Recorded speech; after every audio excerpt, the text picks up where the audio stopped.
सुप्रभात विद्यार्थियों।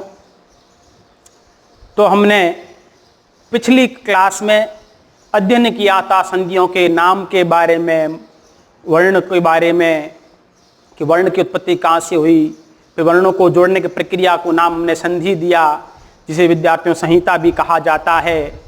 वर्ण कितने प्रकार के थे? तो दो प्रकार के विद्यार्थियों हमने कहा कि अच और हल, और उसके हिसाब से हमने विद्यार्थियों 3 संधियों के नाम भी पढ़े थे, अच संधि, हल संधि और विसर्ग संधि। तो हम आज बात करेंगे संधि को आगे बढ़ाते हैं विद्यार्थियों। पहली संधि हम ले रहे हैं अच संधि। अब अच संधि की डेफिनेशन क्या होगी विद्यार्थी, परिभाषा क्या होगी? तो जहां हमने संधि की परिभाषा में कहा था कि 2 या 2 से अधिक वर्णों के परस्पर मेल से जो विकार उत्पन्न होता है उसे हम संधि कहते हैं। तो आज हम यहां कहेंगे 2 या 2 से अधिक अच वर्णों के, अच का मतलब आप समझ गए विद्यार्थियों, अच का मतलब स्वर होता है। तो 2 या 2 से अधिक अच वर्णों के परस्पर मेल से जो विकार उत्पन्न होता है उसे हम अच संधि कहते हैं।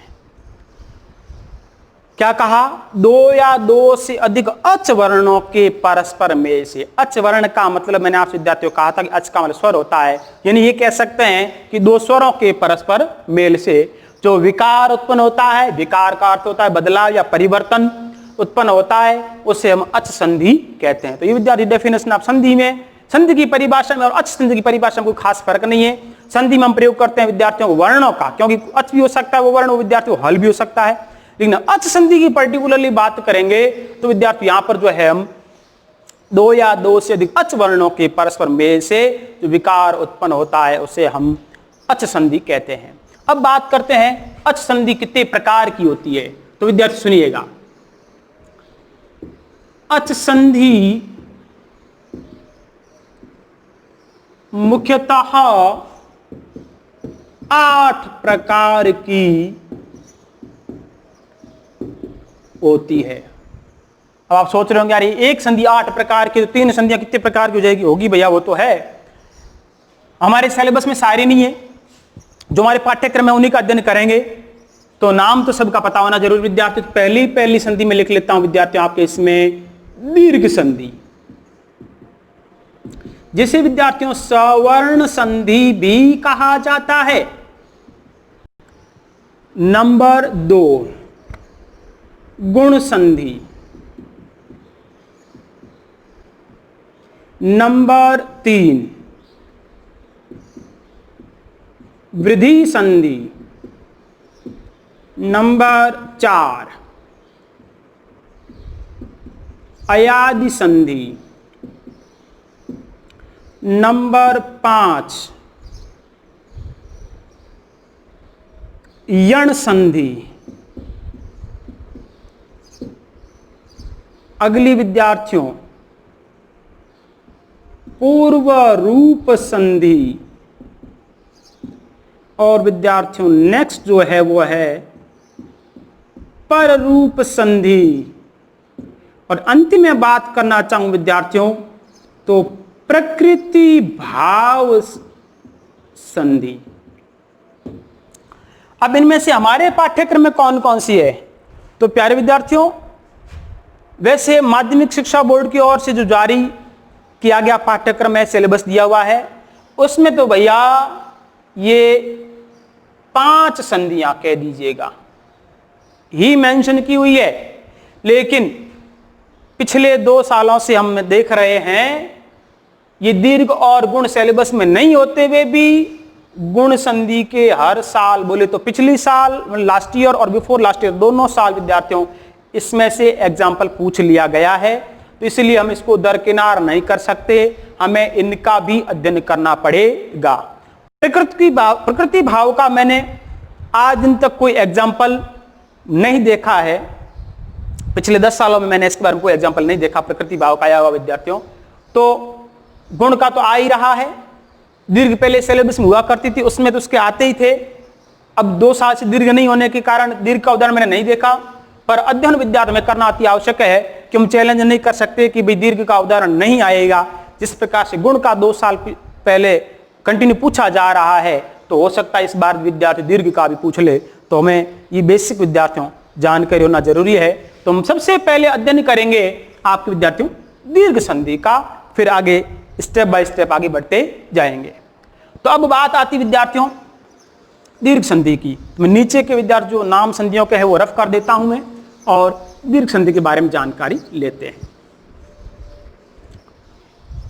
हम अध्ययन करने जा रहे हैं दीर्घ संधि विद्यार्थियों। अब एक्चुअली विद्यार्थियों क्या है, प्रत्येक संधि का अपना एक सूत्र है। यदि वह आप सूत्र याद कर लेते हैं तो 1% भी आपको संधि करने में परेशानी नहीं होने वाली है, ये विद्यार्थी मैं दावे के साथ कहता हूं। आपको 2 काम करने होंगे। पहला तो विद्यार्थी आप 2, 4, 5, 10 बार मैसेज सूत्र को पढ़ें ताकि आपको वो याद हो जाएगा। और मैसेज सूत्र याद होने के बाद ये छोटे छोटे सूत्र विद्यार्थियों इन संधियों के हैं, इनको याद करने में कोई बड़ी परेशानी वाली बात है ही नहीं विद्यार्थियों। 2-4 बार पढ़ने से याद हो जाएंगे, और ये सूत्र जब याद होंगे तो आपको इसकी बड़ी बड़ी जो डेफिनेशंस है उनको रटने की आवश्यकता बिल्कुल भी नहीं पड़ेगी। मैसेज सूत्र प्रयास करेंगे तो याद हो जाएगा। अयुण रीद्रिक अयंग अयौच हयवरट लण यमगण नम जवय गडदश जब गडदश खफ चटत चटतव कपय शश शर हल। भैया ऐसा है, 5-7 बार 10 बार प्रयास तो करना पड़ेगा।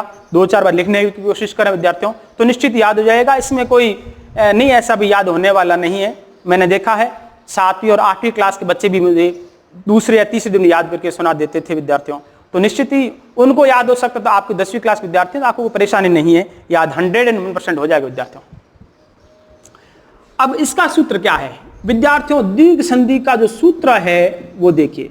वो सूत्र है अकः सवर्णे दीर्घः, अकः सवर्णे दीर्घः। अब इसका मतलब क्या विद्यार्थियों, अब देखिएगा मैंने आपको जब मैसेज सूत्र लिखवाया इससे पिछली क्लास में, तब मैंने आपसे कहा था कि भैया एक तो होता है अच प्रत्याहार, और अच का मतलब आपने कहा अच का मतलब स्वर होता है। एक मैंने आपके सामने बनाया विद्यार्थियों अक प्रत्याहार, एक बनाया मैंने आपके सामने इक प्रत्याहार, एक बनाया मैंने आपके सामने यण प्रत्याहार, है ना विद्यार्थियों। ऐसे प्रत्याहार बना के बताए थे। तो उसमें से एक प्रत्याहार अक, और अक प्रत्याहार कौन सा होता है, कैसे अक प्रत्याहार बनाते हैं तो विद्यार्थी आपको पता है। मैंने आपसे कहा था कि पहला सूत्र विद्यार्थियों आपका वो है अ ई उ ण, दूसरा है री ली और क।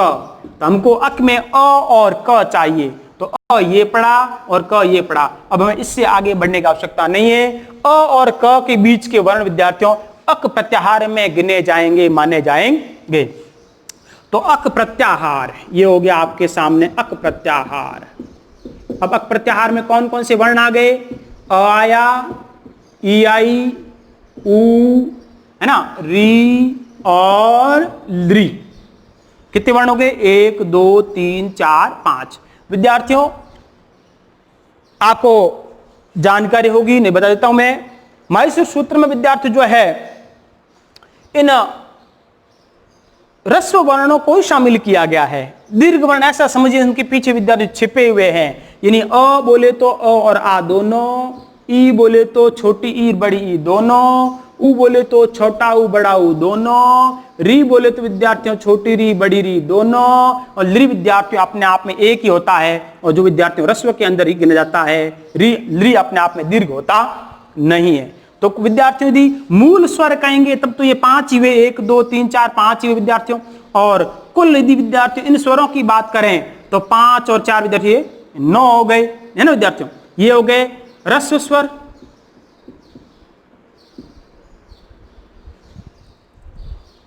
ये हो गए आपके ह्रस्व स्वर, ये हो गए विद्यार्थियों आपके दीर्घ स्वर, और अब आप सोच रहे होंगे तो स्वर कितने होते हैं, तो स्वर तो कुल तो 13 होते हैं। ये कितने हमारे सामने 1 2 3 4 5 और ये 4 9 हुए। अब बच कौन से गए विद्यार्थियों, ए ऐ ओ और औ।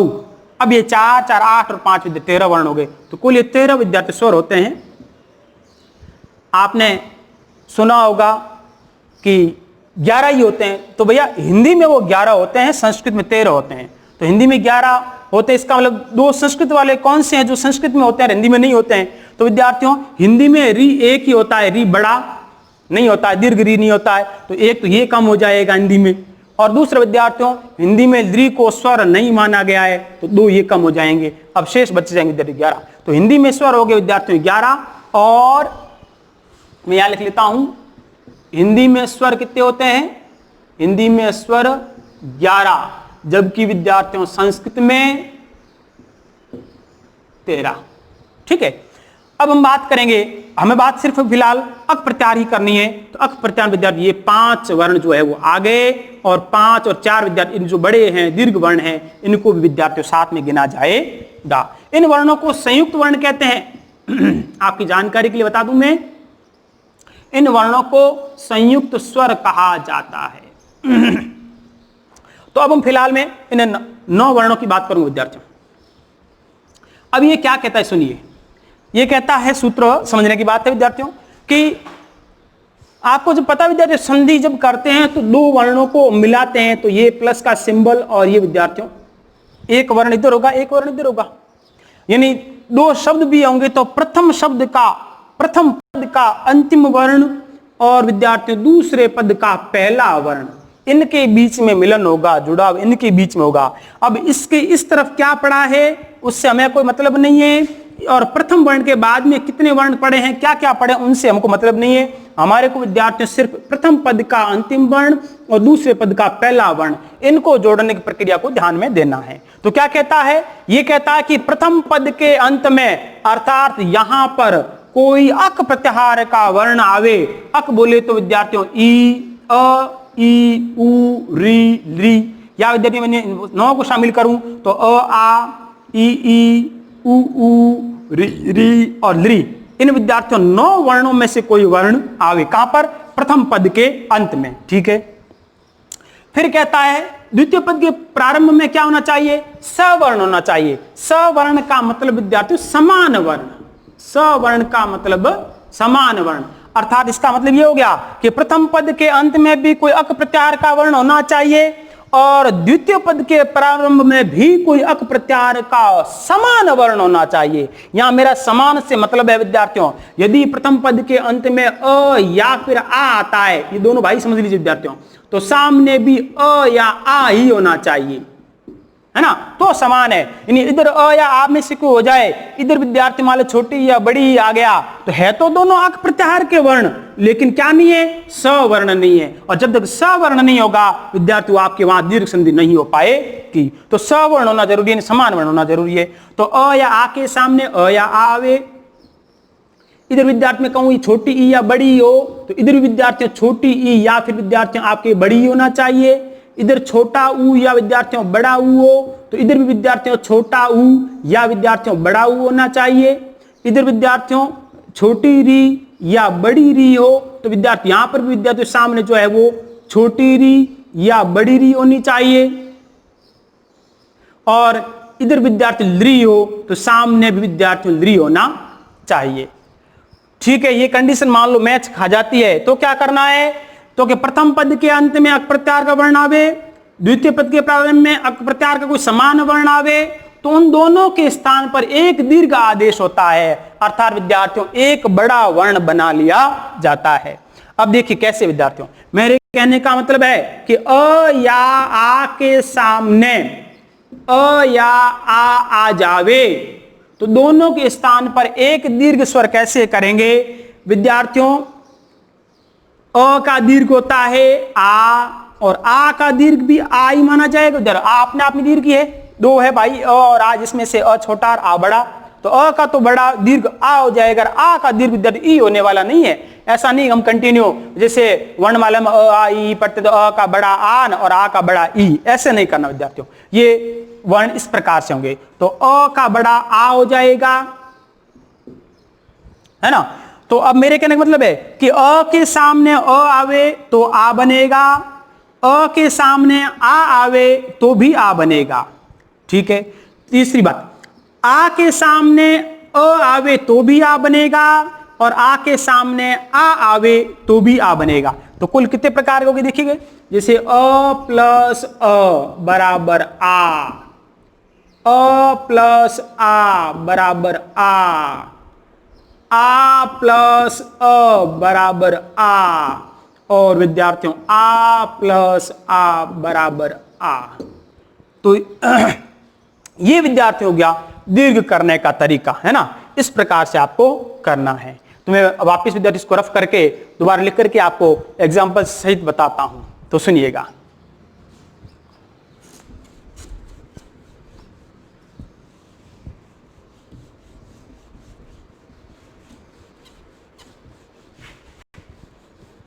इन सूत्रों को आप 2-4 बार पढ़ेंगे तो निश्चित विद्यार्थी याद हो जाएंगे। 1% इसमें कोई परेशानी आपको आने वाली नहीं है विद्यार्थी।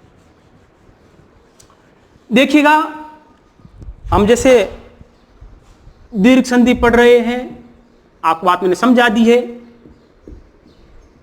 एक बार और बता देता हूं। दीर्घ संधि का सूत्र क्या है विद्यार्थियों? अकह सवर्णे दीर्घः। अब ये क्या कहता है, जैसा मैंने समझाया उसके अकॉर्डिंग हम मन से परिभाषा बना सकते हैं विद्यार्थी। इसको परिभाषा को रटने की आवश्यकता नहीं है। तो मैं क्या कहता है यहां लिखूंगा मैं, अर्थात प्रथम पद के अंत में,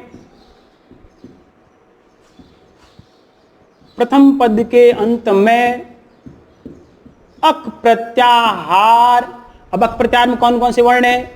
अ का आ साथ में समझना विद्यार्थी में लगा लेता हूं, चलो अ या आ या फिर ई या फिर उ या फिर री या विद्यार्थियों ली, ठीक है। मैंने क्या कहा कि अर्थात प्रथम पद के अंत में अक प्रत्याहार बोले तो इन वर्णों में से ना, अक प्रत्याहार का कोई वर्ण आवे तथा द्वितीय पद के प्रारंभ में, अब अक प्रत्याहार के संबंध मुझे दोबारा वर्ण लिखने की जरूरत नहीं, अक प्रत्याहार में कौन से वर्ण तो लिख दिया मैंने। तो अक प्रत्याहार का द्वितीय पद के प्रारंभ में अक प्रत्याहार का कोई समान वर्ण आवे तो उन दोनों के स्थान पर